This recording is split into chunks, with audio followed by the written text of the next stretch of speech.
दोस्तों, स्वागत है आपका अपने YouTube चैनल फॉरेस्ट टेल्स पर।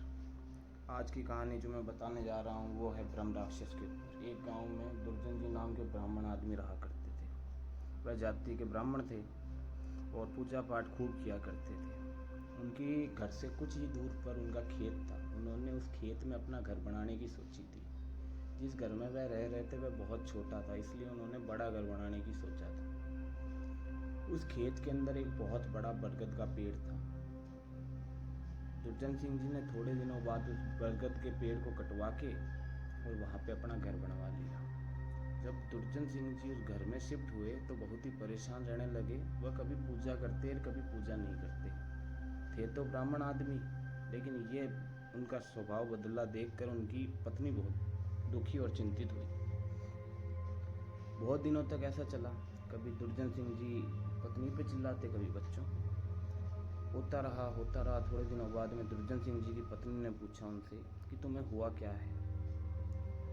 तुम कभी पूजा करते हो, कभी नहीं करते, कभी बच्चों को डांटते हो, कभी मुझे चिल्लाते हो। क्या हुआ है तुम्हें, बताओ। लेकिन जब दुर्जन सिंह जी को बात करनी होती तो दुर्जन सिंह जी से बात करते हुए उनकी पत्नी को ऐसा लगता है कि उनके अंदर से 2-4 आदमी बोल रहे हैं।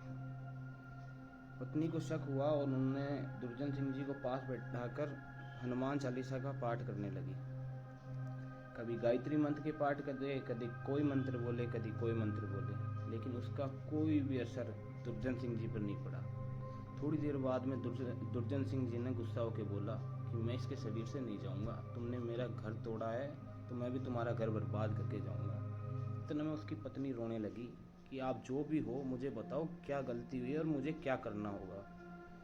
तो दुर्जन सिंह जी के अंदर जो साया था, ब्रह्म राक्षस था, वो बोलता है कि तुमने मेरा जो घर तोड़ा है, जो बरगद का पेड़ था वहाँ मैं हज़ारों साल से रह रहा हूँ, पर तुमने अपने घर बनाने के लिए मेरा घर तोड़ दिया।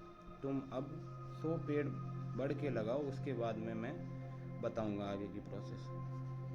उसकी पत्नी ने डर के मारे 100 पेड़ लगाए। 100 पेड़ लगाने के बाद में दुर्जन सिंह जी की हालत ठीक हुई। वह पूजा करने लगे। उसके बाद में उनका व्यवहार भी ठीक हुआ। फिर एक दिन अचानक से दुर्जन सिंह जी के अंदर वही साया वापस आया और बोला कि तुमने जो 100 पेड़ लगाए हैं बरगद के, उससे मैं खुश हूँ। तुम अच्छे विचार वाली औरत हो, इसलिए मैं तुम्हारे परिवार को छोड़ रहा हूँ और जा रहा हूँ। आगे से ध्यान रखना कि किसी पेड़ के ऊपर किसी का घर हो सकता है। तो दोस्तों, ज़रूर बताएं कैसी लगी कहानी और सपोर्ट कर दो अपने भाई को। और किसी के पास ऐसी कहानी हो तो ज़रूर से बताएं भाई। आपकी कहानी लाई जाएगी चैनल पे अपने, और सपोर्ट कर दो भाई।